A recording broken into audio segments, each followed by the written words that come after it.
Paz e graça para você ligado nessa emissora. É com alegria que começamos o seu programa de reflexão, entrevistas e debates de todos os dias. Hoje nós vamos mais uma vez, inclusive atendendo às sugestões dos telespectadores, discutir a questão do anticristo. Tudo que envolve o fim dos tempos sempre desperta curiosidade, é lógico, né? O homem sempre quer saber como é que vai acabar a história da sua passagem por esse mundo. Muito bem. A Bíblia revela vários aspectos ligados aos fins dos tempos. É bem verdade que muitas dessas revelações estão misturadas com um simbolismo bastante forte presente nos livros considerados apocalípticos, que são livros de uma natureza literária judaica que abusa bastante das figuras, né? Dos símbolos e a gente poderia talvez usar uma palavra contemporânea, códigos. Coisas que os cristãos daquela época podiam discernir rapidamente, mas que nós hoje temos dificuldades. E por isso mesmo as interpretações variam. Uma das figuras centrais que aparecem em todos os textos apocalípticos da Bíblia é a figura do anticristo, também chamado de homem da iniquidade, filho do pecado, enfim, alguém que vai capitalizar as atenções do mundo, né, quando o final estiver muito perto de chegar. É bem verdade também que é possível entender que esta figura do anticristo já apareceu na história algumas vezes, né? O apóstolo João, escrevendo na sua primeira carta, diz que vários anticristos já haviam surgido. Isso na época dele, no século I. Imagine agora, 20 séculos depois, estamos no 21, né? Então, e por conta disso e de toda essa trajetória da história da igreja, não foram poucos os que tentaram identificar o anticristo. É claro que essa é uma tarefa complicada. Mas será que é possível, pelo menos, usando a interpretação adequada das escrituras e das profecias sobre o fim dos tempos, discernir de onde vem o anticristo? Qual é a sua origem racial, a sua etnia, né? E qual é a sua origem religiosa também? Eu conheço pessoas que dizem que sim, que é possível determinar de onde virá o anticristo, tanto do ponto de vista racial quanto do ponto de vista religioso. Será mesmo possível? Vamos tirar essa dúvida hoje? Você é meu convidado. Está no ar o Vejam Só.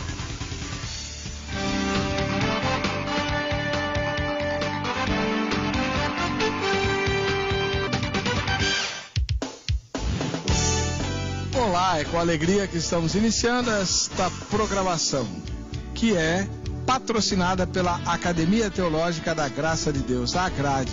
Vai te mandar um presente hoje, se você for sorteado. Para isso, você precisa se inscrever.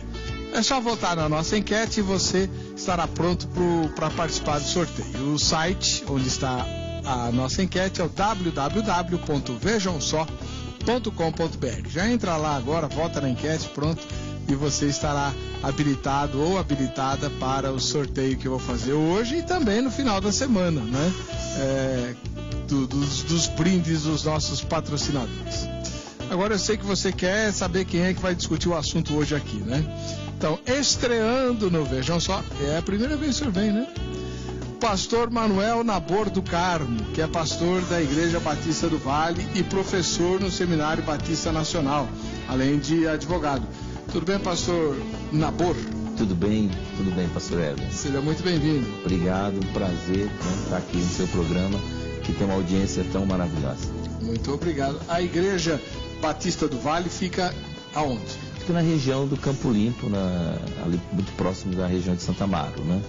Uma igreja mais próximo da região sul, na verdade na região sul de São Paulo. E ela é vinculada ao Ministério da Igreja Batista Nacional do pastor Ernesto Aninho. Isso. Por que chama Batista do Vale? Porque nós estamos situados no Jardim Vale das Virtudes. Então tá. Vale das Virtudes, que vale bonito. Das Virtudes. Bacana. Gostei do nome do bairro. Bairro bonito? Bonito, bairro bonito. Então tá. Seja muito bem-vindo. Obrigado, pastor, obrigado. Do outro lado, voltando ao programa, vejam só o pastor Davi Paulinetti, que ele que é da Igreja Bíblica de Jundiaí. Paz e graça, pastor, tudo bem? Graça e paz, pastor, tudo ótimo. Estamos aqui de novo prestigiando o seu programa. Pastor, a igreja lá de Jundiaí, a Bíblica de Jundiaí, fica exatamente em que endereço? Lá tem bastante igreja, né? Tem. Graças a Deus. Fica no Altos do Pacaembu, na rua Ataúfo Alves, número 83, Jardim Santa Rita. Nas proximidades ali do estádio do Paulista de Jundiaí. Jundiaí é o município da Grande São Paulo, né? Isso. Não é bem muito... próximo da colônia italiana ali. Ah, maravilha. Seja muito bem-vindo, pastor. Muito obrigado pela sua presença aqui. Obrigado. Vamos ver a matéria que apresenta o debate de hoje, o tema. Vejam só. Há um bom tempo, muitas especulações acontecem sobre a identidade do anticristo. Durante a década de 40, muitos achavam que Adolf Hitler poderia ser o anticristo. Atualmente, nos Estados Unidos, alguns nomes, como o dos antigos presidentes Bill Clinton e George Bush, e o presidente atual Barack Obama, são os candidatos mais frequentes intitulados como anticristo. E o anjo me disse: por que te admiras? Eu te direi o mistério da mulher e da besta que a traz, a qual tem 7 cabeças e 10 chifres. A Bíblia não diz nada específico sobre quem será o anticristo ou onde ele estará. Segundo os estudiosos bíblicos, alguns especulam que ele virá de uma confederação de 10 nações ou de um império romano renascido. E quanto aos 10 chifres, daquele mesmo reino se levantarão 10 reis, e depois deles se levantará outro, o qual será diferente dos primeiros, e abaterá a 3 reis, e proferirá palavras contra o Altíssimo, e destruirá os santos do Altíssimo, e cuidará em mudar os tempos e a lei, e eles serão entregues na sua mão por um tempo, e tempos, e a metade de um tempo. Segundo as Escrituras Sagradas presentes em 2 Tessalonicenses, capítulo 2, versículo 3 a 4, um dia o anticristo será revelado. Ninguém de maneira alguma vos engane, porque não será assim sem que antes venha a apostasia e se manifeste o homem do pecado, o filho da perdição, o qual se opõe e se levanta contra tudo que se chama Deus, ou se adora, de sorte que se assentará como Deus no templo de Deus, querendo parecer Deus. Será então possível definir a origem étnica ou religiosa do anticristo? Isso é o que discute o Vejam Só. Credo em cruz. Como diziam os antigos, né? Credo em cruz. Tá louco. Bom, a questão ligada ao anticristo, existem inúmeras, nós já fizemos alguns debates sobre isso e vamos, obviamente, falar disso hoje. E você é nosso convidado para nos ajudar pelo nosso site. O site é www.vejamsó.com.br e a enquete é a pergunta tema de hoje, né? É possível definir a origem étnica ou religiosa do anticristo? Por exemplo, eu sei de gente que diz que o anticristo virá da África, né? Então já é uma origem étnica. Outros dizem que o anticristo vai ser judeu, então é uma origem religiosa, além de étnica também, né? Enfim, o que você pensa? É possível fazer essas definições? Sim, é possível. A Bíblia fala tanto do anticristo que dá para saber e tal. Ou, não é possível e tudo que se disser a respeito é especulação. Mas é gostoso especular, né? Eu não sei, que realmente é a minha resposta. Eu não sei. Mas vou ficar sabendo daqui a pouquinho, porque eu vou ouvir os meus 2 especialistas e você aí de casa, tá bom? Então vote na enquete e você estará habilitado para os sorteios. Vamos ouvir agora sobre o anticristo. Vou começar aqui pelo pastor Davi Paulinetti. Já conhece o programa, né? Sim. Na sua primeira fala, pastor, como é que o senhor responde à pergunta tema de hoje? Muito bem. Eu acho que o texto-chave principal é o Apocalipse 13, onde nós vemos o anticristo em atividade no seu ministério maligno, né? Vi emergir do mar uma besta que tinha 10 chifres e 7 cabeças, e sobre os chifres 10 diademas, e sobre as cabeças nomes de blasfêmia. Aqui, a gente não consegue visualizar necessariamente diretamente a raça dele, mas nós conseguimos visualizar que, por emergir do mar, se trata de um gentio. Uma vez que o mar representa as nações dentro da linguagem apocalíptica, dentro de toda a linguagem profética, né? Então, isso dá a entender que é alguém que se levanta das nações. Uhum. Então, não se trata de um judeu. Certo. Tá bom. Depois a gente vai ver mais coisas. Estreando no programa, vejam só. Hoje é a primeira vez que ele vem, de muitas. Pastor Manuel Nabor do Carmo, da Igreja Batista do Vale. O senhor é professor. O senhor dá aula de escatologia lá no seminário? Dou aula de escatologia. Então, agora eu vou... E aí? Bom, é possível definir a origem étnica ou religiosa do anticristo?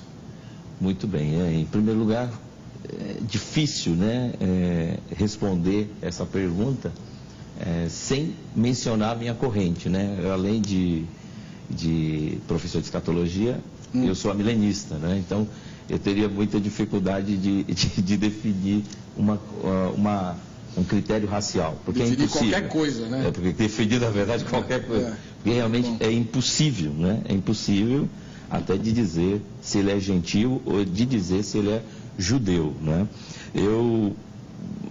Mas os amilenistas creem no anticristo?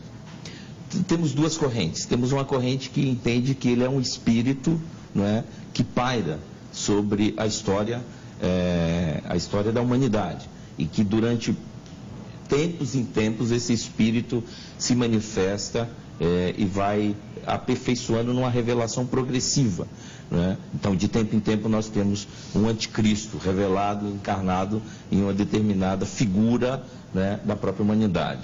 Mas, e tem outra corrente? E tem uma outra corrente que define que, além desse espírito que aparece de tempo em tempo, no final dos tempos, haverá de fato a personificação de um ser, né, onde será nele vinculado toda a iniquidade, todo o pecado, e esse cara, então, esse ser será definido como anticristo. E esse ser, nessa segunda corrente, esse ser, a gente tem como definir a origem étnica ou religiosa dele? Não temos. O que eu posso definir, né, tanto com os textos de Daniel, como com o próprio texto que o pastor Daniel, né, Davi acabou de mencionar, eu tenho algumas especificações claras desse anticristo, que ele terá um domínio político, ele terá um domínio religioso, ele terá um domínio quase que moral, né? Vai fazer alguns sinais, mas eu não tenho como definir essa figura, né, como sendo uma pessoa judaica ou gentil. Eu queria deixar só um texto, é possível? Claro! O texto básico está em 1 João 2,18. O pastor inicialmente até começou o seu programa falando isso, né? Foi muito bacana isso. Me pareceu até um tanto amilenista. Não sou amilenista. Mas o texto básico, o único momento nas Escrituras que vai aparecer o termo anticristo, a palavra anticristo, que dá a ideia de contra Cristo, é exatamente na epístola de João, né? E 1 João 2,18, filhinhos, é já a última hora, e como ouviste que vem o anticristo, também agora muito se tem feito anticristo, por onde conhecemos que já é da última hora. Então, ou seja, naquele momento, aquela igreja, especificamente na Ásia Menor, né, até as próprias igrejas que receberam a revelação do Apocalipse, já tinham uma perspectiva de que viria o anticristo e já estariam vivenciando o final dos tempos. Então, em alguns momentos, ele parece ser Nero, em outros momentos, ele parece ser um outro imperador que, inclusive, impõe um culto ao imperador. Em outros momentos, ele parece ser Hitler. Enfim, e no final dos tempos. Sim, eu, particularmente, pessoalmente, eu não acredito que haverá, né, essa figura escatológica no final dos tempos, mas respeito até mesmo a linha da corrente amilenista que defende essa figura, né, que vai aparecer escatologicamente no final dos tempos, um ser específico chamado o Anticristo. O Tadeu de Araújo, ele mora em Maceió, lá nas Alagoas. Reverendo Weber, convidados, graça e paz. Não acreditamos haver, em teologia sistemática, a matéria mais difícil do que a escatologia. Não sabemos se os nobres debatedores concordam com esse modestíssimo autodidata. Sobre a origem da figura sombria do período da grande tribulação, do nosso ponto de vista, especula-se ser um judeu. No entanto, contentamos com Deuteronômio 29:29. Ah, Tadeu! Deuteronômio 29:29 é a aspirina da Bíblia, né? Aquilo que não está revelado é do Senhor e ponto final. Tá bom. Então, olha que legal. Nós temos aqui a opinião do Tadeu, que citou o que eu também tinha falado, que eu já ouvi muito falarem nisso, que o anticristo tem origem judaica. Já o pastor Davi diz que não. Baseado em Apocalipse 13, ele tem que ser um gentio. E o pastor Manuel nem crê no anticristo. Ou seja, ele não existe. Ele não vai existir. Essa figura específica não. Por quê? Porque ele já aparece de tempo em tempo. Então ele já existe, não é que ele vai existir, ué. Ah, sim, mas não exatamente como as correntes milenistas defendem, né? Que há um único. Não, ninguém falou em único aqui. O senhor falou em único? Não, ele ainda não. Mas vai falar? Não. Vai. Não, se o próprio apóstolo João falou que já tinha aparecido o anticristo, sim, então, sim. Né? Agora aqui, como o senhor mesmo disse, inclusive vários amilenistas também defendem a ideia de que haverá um último, o maior de todos, sim. Certo? Sim. Exatamente. Será que... Vou colocar uma pimentinha aqui. Antes, pastor Davi, explica para nós. Para a corrente teológica que o senhor defende, que o senhor é um pré-milenista dispensacionalista, não é isso? Isso. A figura do anticristo está intimamente relacionada com a da grande tribulação. Exatamente. Muito bem. No amilenismo tem grande tribulação também ou não? Não como um tempo específico de 7 anos, tá vendo? Mas como um período da própria história. Aliás, né, que período? Em qualquer momento. Né? Não precisa ser no fim? Não precisa ser no fim. Tá vendo? Por isso que ele não aceita a ideia do anticristo, porque se a grande tribulação é uma figura da tribulação da igreja ao longo do tempo, é isso? Isso. Então o anticristo é a figura da oposição a Jesus ao longo do tempo também. Aliás, pastor, se a gente colocar isso de uma forma cronológica, né, se me permite... Tá, então vamos fazer o seguinte, o senhor coloca agora e depois o pastor Davi vai refutar. Isso. Numa questão cronológica, né, a própria corrente do pastor Davi diria o seguinte: o Senhor Jesus viria a primeira vez e com os santos, né, só com os anjos nas nuvens, arrebata a igreja. Muito bem. Aí a igreja no céu, o mundo evangelizado, vem um período de 7 anos, que é o período da tribulação. Aí a igreja evangelizada, Mateus 24:14. Israel se converterá, Romanos 11:26. Aí vem um período, de fato, da grande tribulação, 24, de 21 a 22. Aí, depois da grande tribulação, surge essa figura escatológica do anticristo. Ou seja, a igreja nem sequer verá o anticristo. Né? Esse é o primeiro ponto. Se a igreja for arrebatada antes, se a igreja for arrebatada pós-tribulação, pós-tribulacionista, a igreja teria esse encontro com essa figura do anticristo. No amilenismo, vamos colocar isso numa ordem. Primeiro ponto, para o amilenismo, Cristo vem uma única vez, só há uma volta. Se Cristo vem uma única vez, Cristo vem a qualquer momento. Cristo pode vir agora. Não está, e essa volta, e essa única volta, já vem para definir as questões. Ele já vem para julgar e já vem para arrebatar. Ele já vem para consumir absolutamente todas as coisas. Ou seja, se eu estou nesse momento à espera de Cristo, a qualquer momento ele chega, a qualquer hora ele está, e vem exatamente com o juízo final, e em seguida já implementa o seu reino, que não será aqui na terra, não é? Que será no céu, não é?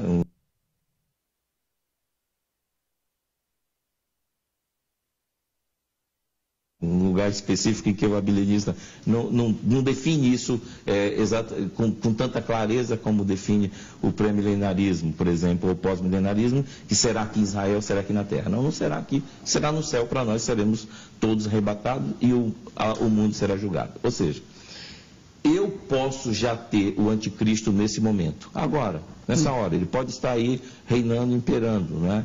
Enfim.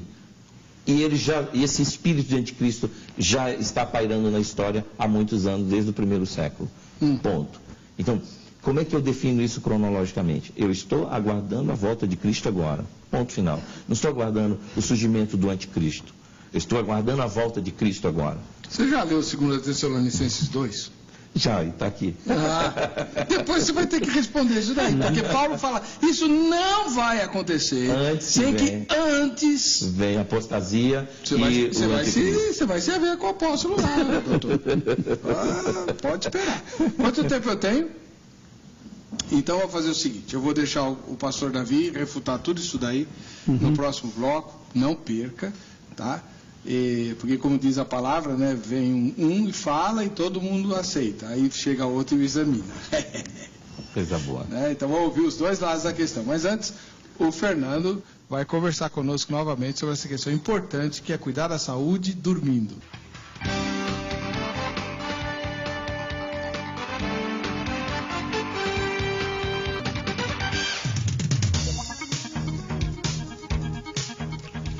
Muito bem, estamos de volta com o programa Vejam Só. E eu queria agradecer aqui ao irmão que usou o Facebook para sugerir o tema de hoje. É o Janielson da Silva, ele mora em Rio Verde, em Goiás. E vai ganhar este presente aqui da produção do programa Vejam Só. O livro sobre João Batista, o Arauto do Rei, do professor Davi Correia, que aliás esteve aqui essa semana, né? É um dos maiores eruditos das questões judaicas que eu conheço. E ele escreveu, acabou de sair do forno, esse livro aqui sobre João Batista. Extremamente completo e muito bom para você fazer estudos. E é tão bom o livro que ele vem com um DVD também, com as palestras do professor a respeito do assunto. Então é o livro e o DVD juntos.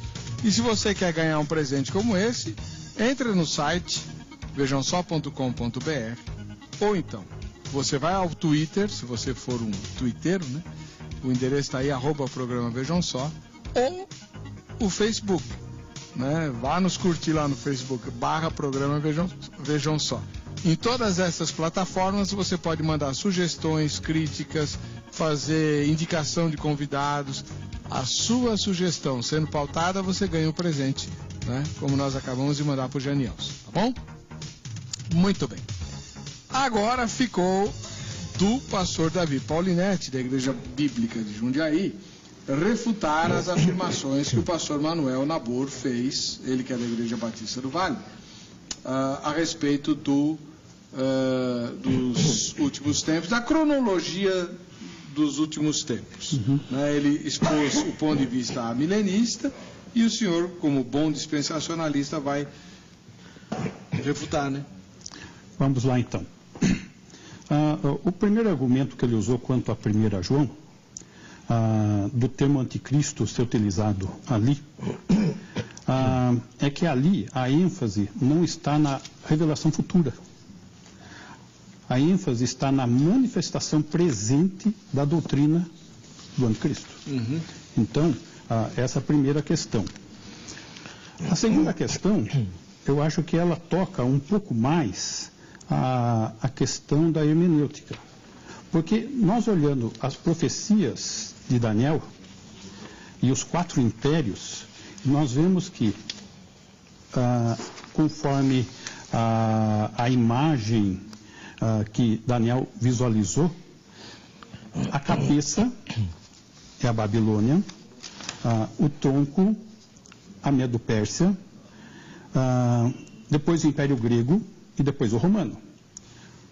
Tanto o Império Babilônico, como Medo-Persa, como o grego, foram impérios literais. Então, como que nós vamos tratar com o 4º Império, Roma, que está se estendendo até os artelhos, né, que isso é uma visão futura ainda do Império Romano, né, de forma simbólica, sendo que as 3 primeiras foram literais. Essa é a primeira questão. A segunda questão que nós podemos visualizar aqui, vamos tratar primeiro daquela questão que se trata de um judeu. Certo.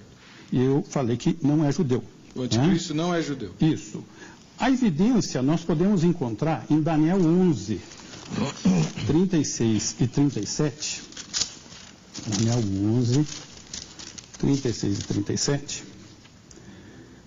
Onde ele fala assim: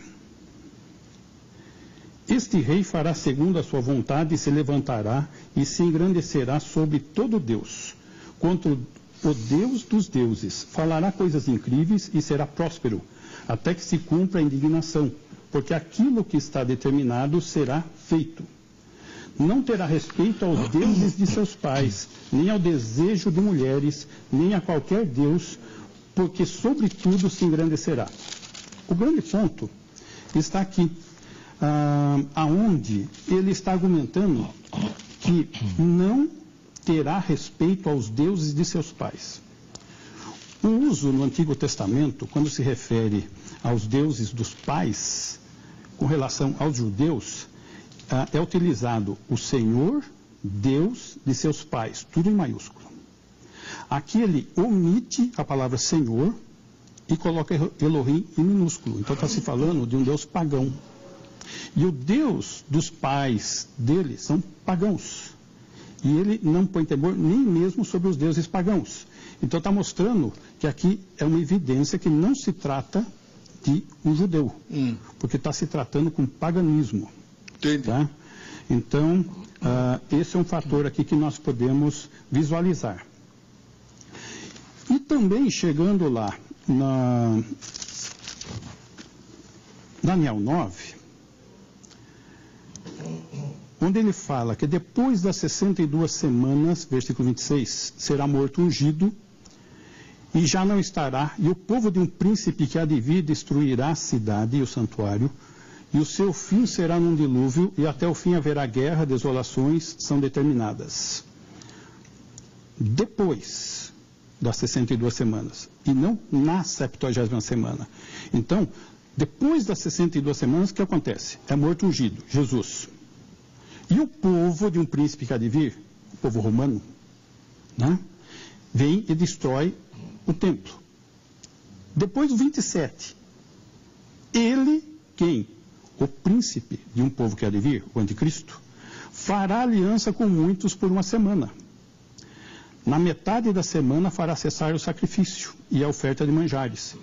Então aqui nós fazemos referencial a outros textos, onde nós vemos a revelação do anticristo em Apocalipse 6, onde ele inicia a sua campanha, vendo os textos também de Mateus 24, confirmando essa sequência de eventos.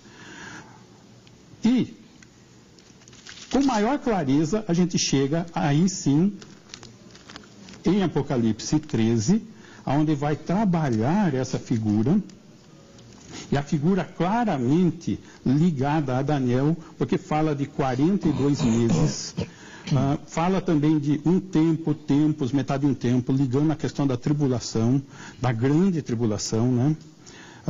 E mostrando também o anticristo como cabeça das nações gentílicas na tribulação. Então nós podemos ver aqui uma federação de nações gentílicas, que são os 10 reinos, né? que se tornou a forma final do 4º reino, que é o Império Romano, liderados pela besta. Interessante que, mesmo antes de chegar ao poder, a besta chega e elimina 3. E ela se faz o elemento final, a forma final de governo gentílico mundial, pois ele é apresentado como leão, urso e leopardo. Que é a mistura dos 3 impérios anteriores. Isso, mas o interessante é que ele está na ordem inversa. Porque Daniel, ele está olhando e mostrando aqui, veja só no texto aqui, ele fala leopardo, urso, leão. E o Daniel fala leão, urso, leopardo, inverso. Tá, mas a Isso, ordem dos fatores... da perspectiva profética. Né? Um olhando para lá, outro olhando para cá. Né? Mas deixa eu perguntar um negócio aqui para o pastor Manuel, que o senhor falou uma coisa interessante. De tudo que o senhor disse, e eu queria entender do pastor Manuel o seguinte. Pastor, na perspectiva que o senhor apresentou, as questões ligadas às profecias são entendidas ou interpretadas de uma maneira simbólica na Bíblia. Agora, o pastor Davi falou que nas profecias de Daniel elas estão muito calcadas na cronologia colocada nas visões de Daniel e também na estátua, não é? Sim. Que o Nabucodonosor sonhou. Não foi nem o Daniel que sonhou com a estátua. E ali há uma sequência cronológica de impérios que é histórica, concreta. Ela se concretizou na história. Né? Então, a cabeça de ouro era o Império Babilônico, depois veio o Império Medo-Persa, depois veio o Império Macedônico, né? E por fim o Império Romano. E aí Daniel ainda fala que viria um último império que seria destruído pela pedra cortada, sem mãos e tal, tarará. Então, como é que a gente pode entender tudo na visão que o senhor explanou do amilenismo, como uma figura da história, sendo que os impérios profetizados se concretizaram? Sim, de fato. Por que o último não vai? Vamos lá. Eu queria pontuar primeiro duas questões, né? Primeiro que o grande problema da comunidade evangélica num todo, e principalmente dos teólogos bíblicos ou fundamentalistas, na sua essência, muitas vezes está na literalidade do texto, né? A gente interpreta o texto de uma forma muito literal. E às vezes a gente não respeita, né, o conteúdo profético e o contexto histórico da época, e a gente não respeita também a forma literária com a qual esse texto foi escrito. Muito bem, Daniel tem uma linguagem apocalíptica, isso é um fato, né? Isso é um fato. Daniel 11:36, que é o texto que o pastor Davi utilizou, que, ao meu ver, é o texto que Paulo utilizou para fundamentar aquele versículo que inclusive, o pastor me perguntou como é que eu vou explicar, né, para o apóstolo Paulo a figura da apostasia e a figura do anticristo no único tempo, no final do tempo. Sim, de fato. Mas o grande problema está no respeito que você tem à interpretação hermenêutica, e o pastor Davi foi muito feliz nisso. Eu preciso interpretar hermeneuticamente o texto, mas coerentemente, levando em conta a sua linguagem poética. O texto apocalíptico 13, de Apocalipse capítulo 13, é simbólico. Apocalipse capítulo 20 é simbólico. Daniel capítulo 11 é simbologia, é simbólico. Mas há também um cumprimento local, há um cumprimento. Mesmo sendo simbólico, não significa que ele não tenha um valor profético. Ele tem um valor profético, né? E ele há um cumprimento para a época e um cumprimento para o futuro. O problema é que às vezes a gente não respeita o cumprimento da época. Por exemplo, Daniel, quando ele profetizou, quando ele interpreta a visão da estátua de Daniel, de Nabucodonosor, que perturbou o império inteiro, né? Que naquele momento, vários medos, vários persas e toda a estrutura religiosa do governo foi convidado para interpretar e ninguém poderia interpretar. Naquele momento surge Yahvé, né, através do seu profeta Daniel, e diz: opa, não é bem assim, ninguém consegue interpretar, mas Yahvé consegue interpretar. Yahvé tem a história nas mãos, e ali Daniel consegue propor ao rei a interpretação real e uma pena capital, inclusive, para o rei, né? Que ele estava se colocando até como o próprio Deus. E aí vem, de fato, todos os impérios, concordo com você, e é interessante, todos eles se completaram. Ali tem a figura do próprio Cristo, ali tem a figura, né, do próprio Império Romano, ali tem a queda do Império Romano, ali tem a figura do próprio Império Grego, ali tem todas as figuras da história. Perfeito. porque Yahvé é dono da história. Isso eu não vou... o amilenismo não é contra essa interpretação. O que o amilenismo se propõe e o que precisa ser colocado é que a profecia, por exemplo, de Daniel capítulo 7, 8, Daniel 23, Daniel de 7, de 23 a 26, Daniel capítulo 11, fala também de um rei da época chamado Antíoco Epifânio, que foi uma espécie de anticristo naquele momento. A profecia estava apontando para aquele anticristo naquele momento. Várias nações, e a gente consegue conceber isso no Antigo Testamento, Israel sofreu o tempo inteiro, né, uma espécie de um espírito de anticristo, que era contra a Yahvé, que era contra a Israel, o tempo inteiro. Jesus menciona que nos últimos dias viriam falsos cristos, falsos profetas, que fariam inclusive, que se apresentariam como Cristo, que falariam como Cristo, que se possível fosse, faria tanto sinais, que se possível fosse, enganaria até os escolhidos. Então, seria uma espécie de anticristo. O apóstolo Paulo, ele também cita isso, dizendo, olha, nos últimos dias virá o espírito do anticristo que já vem reinando ao longo da humanidade. Ponto, básico. Então, como amilenista, eu não tenho nenhum problema em entender o valor profético das profecias de Daniel. Concordo. E entendo que, de fato, a estátua relata, para responder sua pergunta, o ponto histórico da humanidade. Sim. O que não concebe é dizer que a figura de Daniel, né, que a profecia de Daniel, principalmente em 11:36, aponta especificamente para o anticristo, como um único ser na história. Não, não é só para ele, aponta para todos, né, ao longo de toda a história. E ponto. Como a milenista diria para o irmão, Jesus pode voltar a qualquer momento, inclusive agora. Para o pré-milenista também. Só que uma única vez. Para o pré-milenista, 2 vezes. Não, mas não é verdade. É 2 vezes. A corrente se define, pastor. Pastor como Davi, 2 vezes. O arrebatamento é a volta de Cristo? Não, o arrebatamento, o evento, segunda vinda, é outro evento. Para o amilenista também. Mas um único evento. Um único evento. Mas que coisa. Um único evento. Não.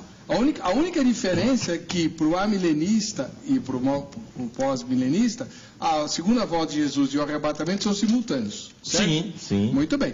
E para o pré-milenista dispensacionalista, que não é o meu caso, tem um intervalo de 7 anos no mínimo entre uma coisa e outra. Só essa a diferença. É a questão cronológica. Agora, deixa isso para lá, que o debate não é sobre arrebatamento. Dá certo. A gente vive fazendo ele aqui também. A questão é a seguinte. O senhor colocou que, de fato, a história confirmou as profecias de Daniel, dando historicidade aos impérios que ele anteviu. Sim. Mas não ficou claro, e eu queria que o senhor explicasse isso, porque depois o professor Davi, o pastor Davi vai falar também. O reino do anticristo não é histórico? O Império Romano foi, o Império Medo-Persa foi, o Império Macedônico foi, o Império Babilônico foi histórico. E o último império, dos artelhos lá, de barro e ferro, da estátua, da mesma estátua, esse império não é histórico? Não. Por quê? Então por que a estátua toda é histórica e os dedos não? Qual é a lógica hermenêutica? Explica para o meu telespectador. Não é histórico. Vamos lá. O reino do anticristo é histórico, mas não do ponto de vista específico que talvez se aguarda na maioria da teologia, principalmente na dispensacionalista, como um período específico de um momento, de uma época específica. Não é? Vamos lá. Nero foi um anticristo. Tudo bem. Perfeito. Então foi histórico? Foi histórico. Foi. Então é um dedo da estátua. Pode ser. Ou um dos chifres. Para mim tanto faz. Hitler foi anticristo. Com certeza. Vários papas foram anticristo. Vários foram. Todos não. Vários, sim. Mas, todos eu discordo. Mas alguns sim. O que condenou Lutero, com certeza. Com certeza. Leão X. Leão X, eu não tenho dúvida também. Foi uma espécie de anticristo. Todos não. Mas esse eu considero. Então, assim, desse ponto de vista, sim, concordo contigo. Agora, não especificamente como a corrente fecha. A corrente fecha como um período específico, como uma tribulação de 7 anos. Esse tema é simbólico. 1 ano, 1000 anos para Deus é como um dia. Um dia para Deus é como 1000 anos. Eu concordo que o tema não é a tribulação, nem o arrebatamento, mas é o anticristo. O anticristo, tudo bem, o senhor já expôs seu ponto de vista. Pastor Davi, me responda uma coisa, por gentileza, me ajuda aqui que eu estou confuso. Não foi Jesus que falou, quando, pois, virdes o abominável da desolação, de que falou o profeta Daniel, que é o seu Antíoco Epifânio, que já tinha, que o pastor Manuel mencionou, o Antíoco Epifânio, que já tinha vivido antes de Jesus. Sim. Então Daniel realmente apontou para o Antíoco Epifânio, o senhor está certo. Mas a profecia de Daniel não se esgota aí, porque o Senhor Jesus, a menos que eu esteja errado, o senhor me corrija. O Senhor Jesus diz, quando, pois, virdes o Antíoco Epifânio de que falou Daniel, mas peraí, o Antíoco Epifânio já viveu antes.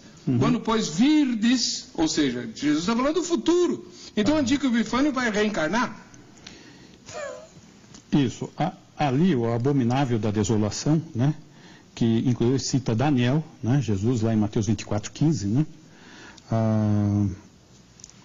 Agora, a grande questão é que o próprio Daniel interpretou o texto.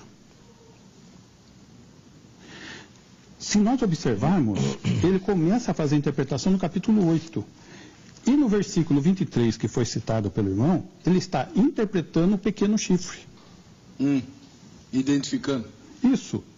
Olha só. Mas no fim do seu reinado, quando os prevaricadores acabarem, levantar-se-á um rei de feroz catadura e entendido de intrigas.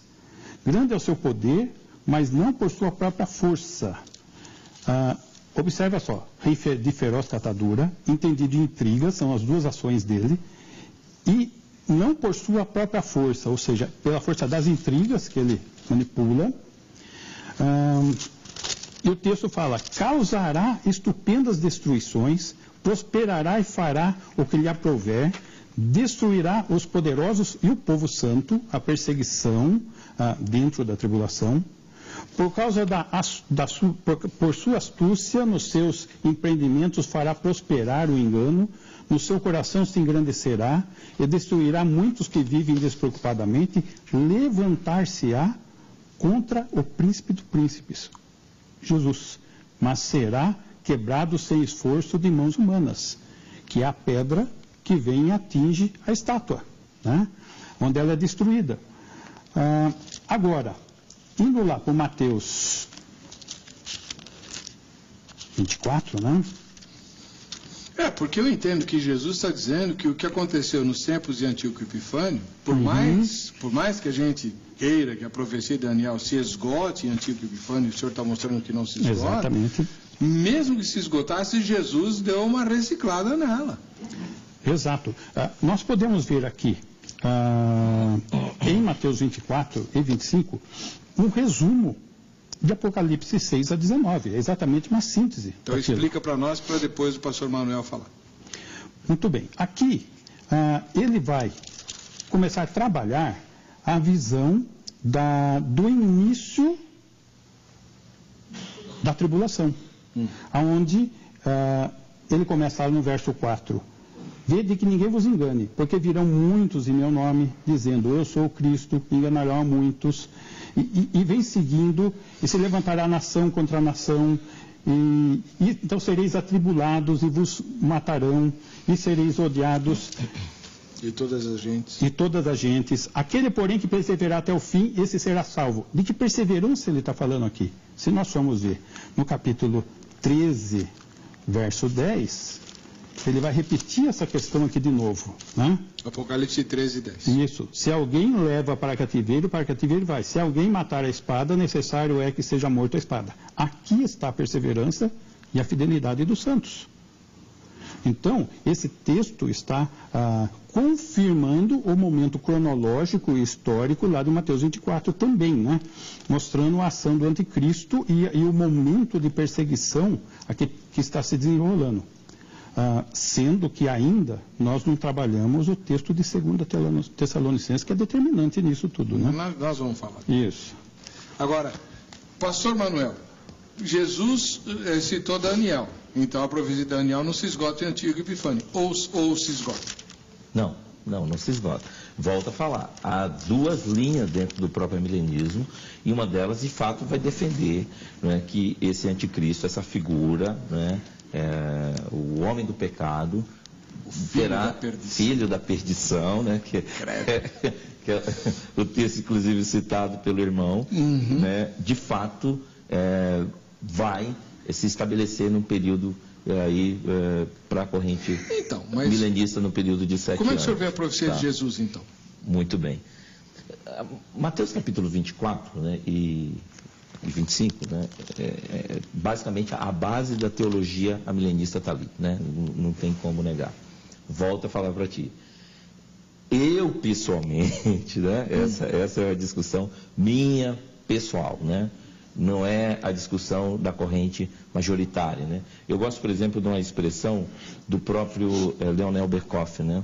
Ele diz o seguinte, o teólogo Berkoff, ele diz: o anticristo é um conceito coletivo ou designativo de uma sucessão de pessoas a manifestar um espírito ímpio e anticristão, tal como os imperadores Romano, Nero e outros, que perseguiram a igreja, né? Ou mesmo, em determinado momento, alguns papas. Aí ele vem e fala a outra vertente, que talvez seja a mais próxima da maioria dos nossos telespectadores, ou daquela que a maioria das pessoas gostariam de ouvir, né, nessa noite, né? O anticristo denota também uma pessoa escatológica, que será a encarnação de toda iniquidade, portanto representa um espírito que sempre está presente no mundo, ora com força, ora mais fraco, a quem tem diversos precursores. Muito bem. O que Jesus estava denotando é exatamente os precursores, né? Mesmo citando lá na profecia de Daniel, que viria outros, ele mesmo cita isso. Vai vir falsos profetas, vai vir falsos cristos, vai fazer sinais e vai operar milagres. Ponto. No meu ponto de vista, né? Esse é um ponto de vista específico, né? Mesmo a profecia de Daniel, capítulo 11, mesmo os relatos de Jesus em Mateus 24, não denota uma teologia tão pessoal como as correntes escatológicas querem. É a interpretação que você dá para o próprio texto. Você olha para o texto, né, e você quer ver esse anticristo como ser específico, num tempo específico. Mas não denota para quem não quiser enxergar lá, doutor. Poxa, está escrito, está falado, está dito. Em todas. E Apocalipse 13, então, meu Pai do céu, e dali para frente, a trindade satânica, claro. Eu não preciso, eu concordo com o senhor, que não precisa ser do jeitinho que os dispensacionalistas, como o pastor Davi, querem. Tudo bem, pode não ser daquele jeitinho. 3 anos e meio, certinho, tal, papapá. De tempo em tempo. Me permite um outro texto. Vocês gostam tanto de Apocalipse 13? A gente precisa olhar talvez para o Apocalipse 13, versículo 18. Aqui há a sabedoria. Aquele que tem entendimento, calcule o número da besta, porque o número é o número de um homem, e o seu número é 666. Quando você pega o nome Nero, para o hebraico, dá 666. Até o nome da Ellen White também dá 666. E o senhor não vai arrumar encrenca com os adventistas aqui, que eu não vou deixar. Nós vamos para o intervalo, voltamos já com o Veja Só.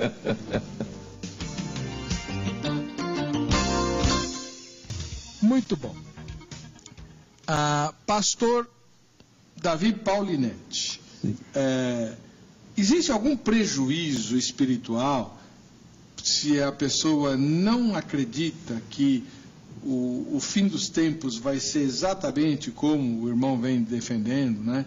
Vai ter uma figura capitalizando todo o mal, que é o anticristo, uma figura capitalizando todas as religiões falsas, que é o falso profeta, né? Um arrebatamento no meio dessa confusão, ou um pouquinho antes do início dela. Se a pessoa não crê exatamente assim, ela tem algum prejuízo espiritual grave?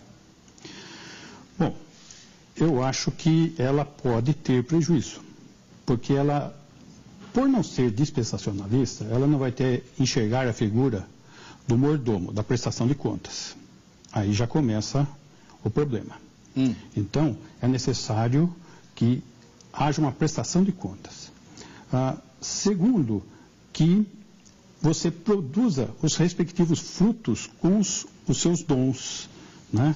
E somente eu acho que dentro dessa visão que a gente enxerga a questão do tribunal de Cristo, da questão dos galardões, Isso olhando o crente. Agora, olhando o cenário, eu acho que é importante a pessoa não se deixar enredar por doutrinas. Porque se nós formos observar tudo isso se desenrolando, aqui vai ter o envolvimento do anticristo com o dragão, com o falso profeta, que vai gerar, vamos lembrar que a igreja já foi arrebatada. Então, o cristianismo dentro desse período não é o verdadeiro cristianismo, é o cristianismo apóstata, que já existe a longa data. Na verdade, se nós formos observar aqui, chegando no capítulo 17, que vai falar aqui da grande Babilônia, a Babilônia vai estar descrevendo um sistema apóstata, né? E se nós formos visualizar a origem desse sistema apóstata, nós vamos chegar lá em Babilônia, por isso que o termo Babilônia, lá no Gênesis 10, né? E vamos ver lá em Semíramis o nascimento de toda a falsa religião, né? E depois a dispersão, por causa das línguas, em um espaço curto com diversos nomes, o culto da mãe e do filho, variando aí em um espaço de 1000 anos, atingindo o mundo todo, até que Deus vai e destrói a Babilônia. Só que o sumo sacerdote vai para Pérgamo. E se nós formos em Apocalipse, citando Pérgamo, é muito interessante. O trono de Satanás. O trono de Satanás, exatamente. Então nós vemos essa profecia dos aspectos da manipulação maligna sendo também apresentados aqui. E nós vamos chegar a isso e visualizando que eles atravessaram o mar, chegaram na Itália e finalmente em Roma, onde se tornou centro da religião dos mistérios. Mais um pouquinho a gente chega em Júlio César, que tornou-se o primeiro chefe de Estado que foi pontífice máximo. E sucessivamente os demais imperadores chegando Constantino, que na mesma figura, como pontífice máximo dos mistérios babilônicos, também se fez o cabeça da igreja romana, né?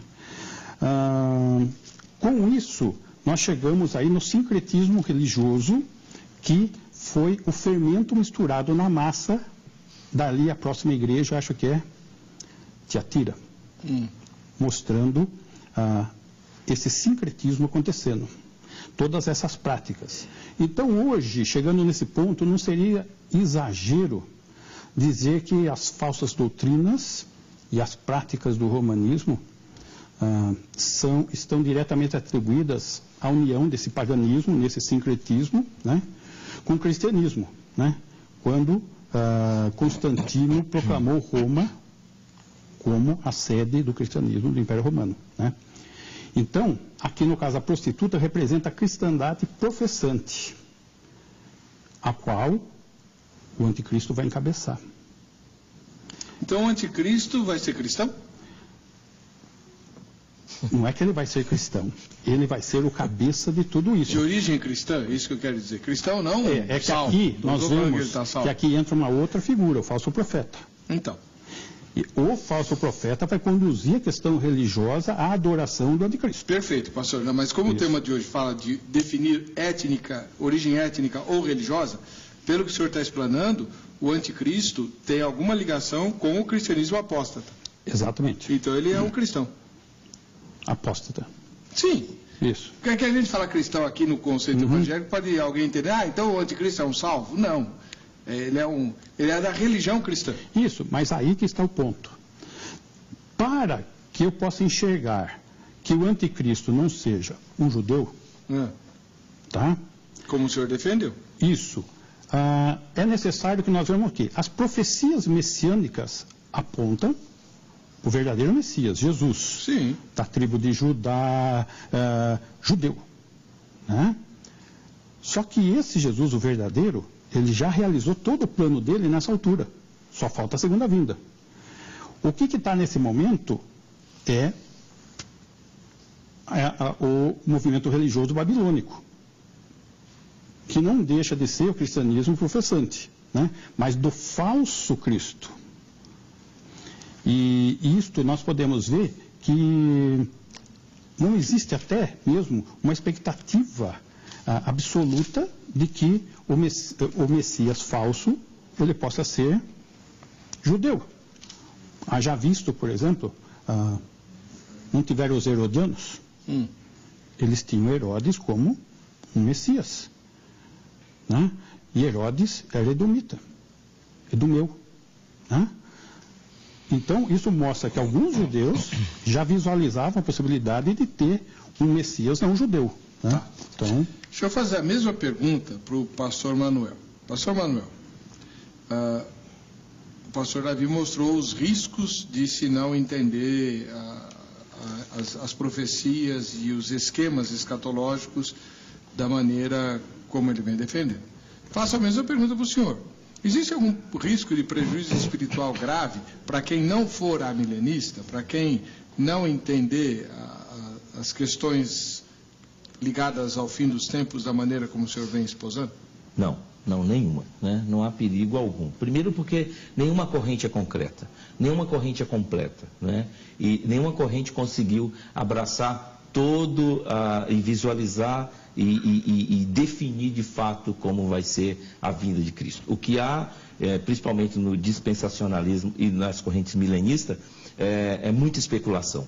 Ele também vai dizer, né, em Tessalonicenses 1,7, Paulo diz, 2 Tessalonicenses 1,7, e vós que sois atribulados, descanso conosco, quando se manifestar o Senhor Jesus desde o céu com os anjos e de seu poder.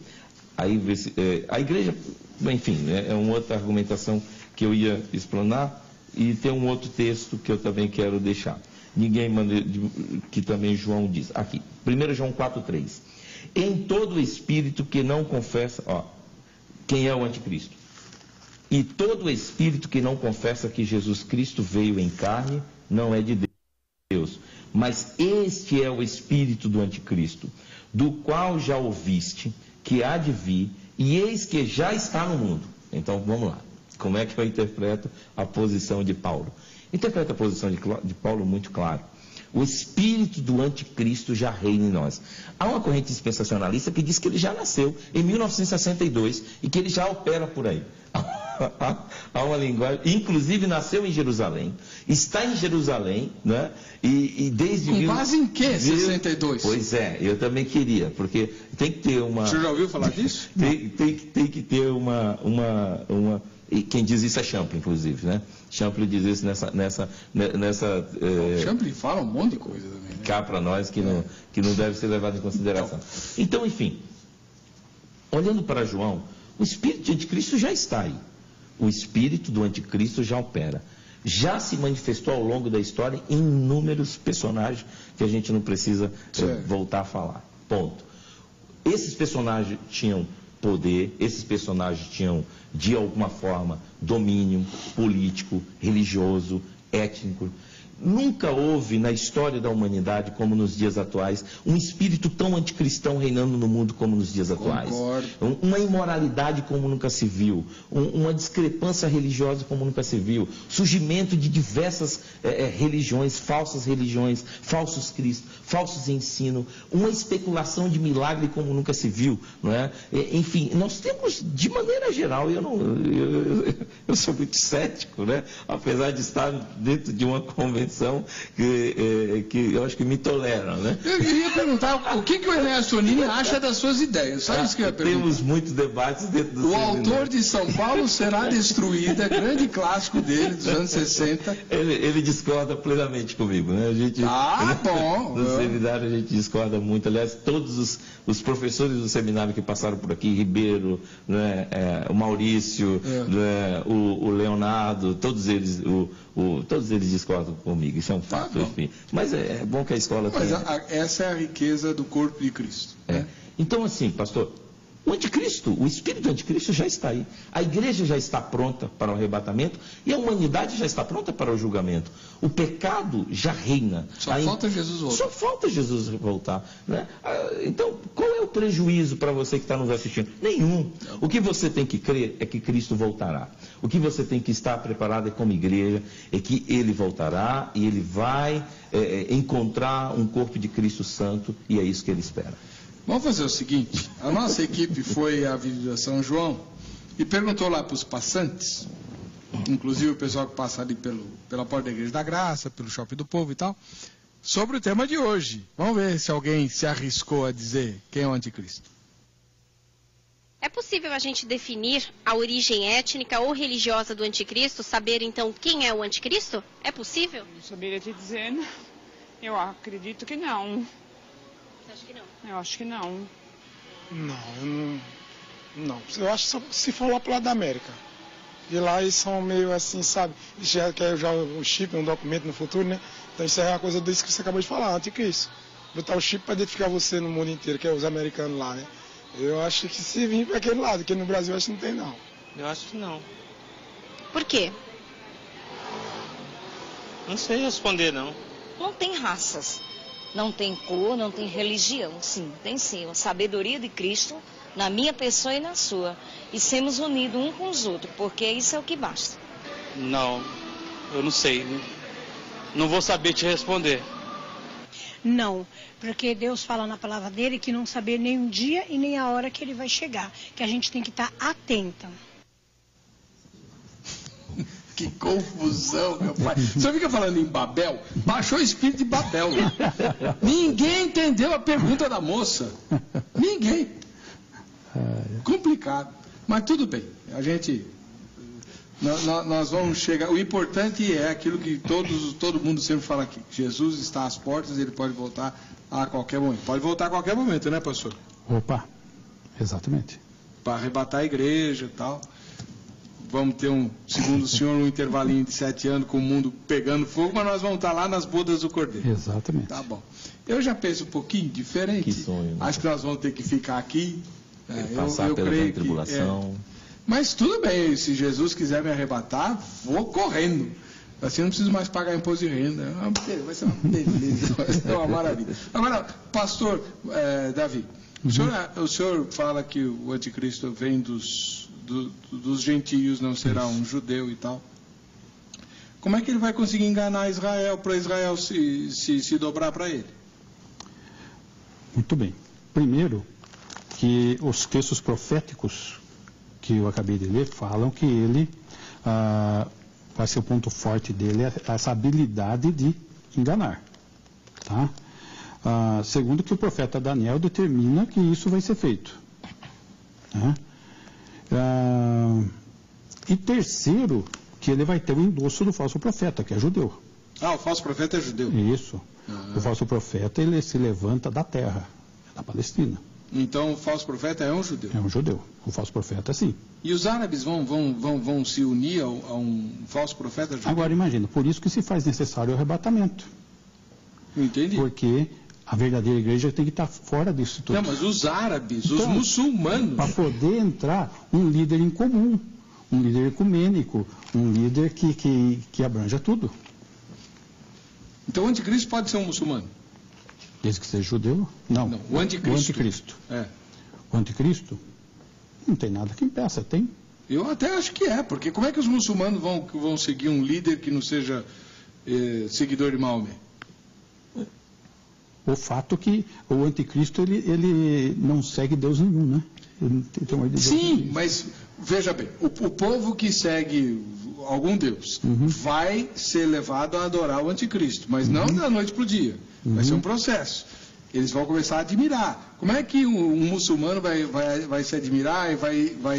Isso, mas tem um fator aí que se chama operação do erro, que está aqui, segundo Tessalonicenses, né? O diabo vai estar agindo, então. Olha só. Aqui tem 2 pontos a serem levantados desses todos que você já falou. Verso 7, verso 8. Então será de fato revelado iníquo a quem o Senhor Jesus matará com o sopro da sua boca e destruirá pela manifestação de sua vinda. Então a segunda vinda, mostrando claro a segunda vinda de Jesus, ali no final da tribulação. Então mostrando que o Apocalipse 6 não é Jesus, como alguns afirmam. O primeiro cavaleiro. Isso. Então, a coisa fica para lá mesmo. Então, aqui nós temos que ele, o anticristo, ele vai ser manifestado depois, no final da tribulação, na segunda vinda, quando ele será morto. E o versículo 9 e 10, ora, o aparecimento do iníquo é segundo a eficácia de Satanás, com todo o poder e sinais e prodígios da mentira, e com todo o engano de injustiça aos que perecem, porque não acolheram o amor da verdade para serem salvos. Mas isso já foi provado na história, e eu concordo com o pastor Manuel. Em vários momentos nós tivemos episódios em que, quando você olha para trás e olha para a história, fala como é que a população seguiu. O Adolf Hitler é um exemplo perfeito. No coração da Europa, no lugar onde nasceu o protestantismo, não é? Os conterrâneos de Lutero adoraram e seguiram cegamente, hipnotizados, fanatizados. Você vê os filmes dos discursos de Hitler e fala, não é possível, e não é possível mesmo. Era poder do diabo. Exato, ó, olha só. E por este motivo, pois que Deus lhes manda a operação do erro, Deus, para darem crédito à mentira, Satanás, a fim de serem julgados todos quantos não deram crédito à verdade, antes, pelo contrário, deleitaram-se com a injustiça. Então, se isso já aconteceu na história no passado como exemplo, imagina no último. Aí eu discordo com o pastor Manuel. Eu creio que vai haver sim um movimento final, um anticristo final, um clímax, né? E a gente já está bem preparadinho para tudo isso daí, né? Só falta aparecer mesmo. Eu não acho que ele nasceu em 62, mas... que frise, né? Eu pessoalmente, realmente, eu não acredito. Mas se eu acreditasse, se fosse dispensacionalista, eu defenderia a ideia de que ele nasceria realmente em Jerusalém. Ele teria que ser um judeu para poder, até por conta do seguinte, para que pudesse seduzir o povo judeu. O povo judeu é um povo assim, muito personalíssimo na sua cultura, nas suas raízes, né? Então, ele teria que ser judeu, né? Isso para ver é um ponto. Segundo ponto, o próprio João diz o seguinte, ó, eles, falando sobre o anticristo, filhinhos, bem como eu viste do anticristo, também agora, muitos anticristos têm surgido, pelo que conhecemos que a última hora, ele diz, eles saíram do nosso meio. E saíram de dentro de nós. É lógico que ele estava falando de um grupo específico ali da igreja local, os nicolaítas, que estavam criando um problema, inclusive para a igreja local, ali, os gnosticismos, né, aquela visão gnóstica da época, que eu não quero entrar nesse mérito. Mas a forma como a própria profecia e a forma como essa própria corrente do pastor Davi define, leva a entender que de fato seria um judeu. Acho que é mais coerente. Não, tem muitos dispensacionalistas que eu aprendi lá na missão messiânica, que ia ser um judeu, que era uma corrente bastante dispensacionalista no passado. Mas a gente, em escatologia, eu vivo dizendo isso aqui, você tem 10 estudiosos de escatologia, no mínimo 11 opiniões. Verdade. Isso é normal, faz parte. Eu acho que também tem mais uma questão. Deus, ele deve ter deixado algumas orientações na sua palavra para se identificar esses movimentos e essas pessoas. Então, quando chega no falso profeta, o interessante é que quando você vai para Deuteronômio 13, onde fala de como identificar falso profeta, você consegue identificar o falso profeta de Apocalipse 13, com as orientações de Deuteronômio 13. Observa só, quando o profeta o sonhador se levantar no meio de ti, levantou no meio deles, é um palestino, foi da terra, tá? E te anunciar um sinal ou prodígio, teve sinais, ele estava se dizendo ser Elias, ele fez prodígios, ele tinha autoridade, ele tinha persuasão, né? E suceder, isso é importante. Sucedeu o que o falso profeta falou. Então, o fato de suceder o profeta não pode ser avaliado por isso. Quando ele é avaliado por isso hoje. Mas eu tenho que terminar o programa, mas como o senhor mesmo leu em 2 Tessalonicenses, Paulo fala bem claro, nos tempos do fim o diabo vai enganar, mas vai enganar para valer, com prodígios e sinais jamais vistos. Então, você não pode se basear no que você vê. tem que basear no que você crê. Por isso tem que conhecer a Bíblia. Evangelizar nos tempos do fim vai ser muito complicado. Muito complicado. Ah, eu estou vendo, o cara fez, olha lá. Ah, mas aquilo vem do diabo, que a Bíblia diz. Bom, eu quero agradecer ao pastor Davi Paulinetti, ministro da Igreja Bíblica de Jundiaí, que viajou para São Paulo para participar do programa, e também ao pastor Manuel Nabor do Carmo, que é ministro da Igreja Batista do Vale, que estreou hoje aqui, ele é professor do Seminário Batista Nacional, além de advogado, né? Muito obrigado pela presença de vocês, Deus abençoe. O contato dos dois está no site vejamsó.com.br. Mande suas dúvidas para eles, mande e-mail, convite, eles estão abertos para atender vocês, tá bom? Quem vai levar a bola da grade vai ser Valdeir Pereira da Silva, lá de Palmares, no Pernambuco. Para você que fica com a gente, que fica com essa emissora, a paz e a graça de Jesus. Nós nos vemos no próximo Vejam Só.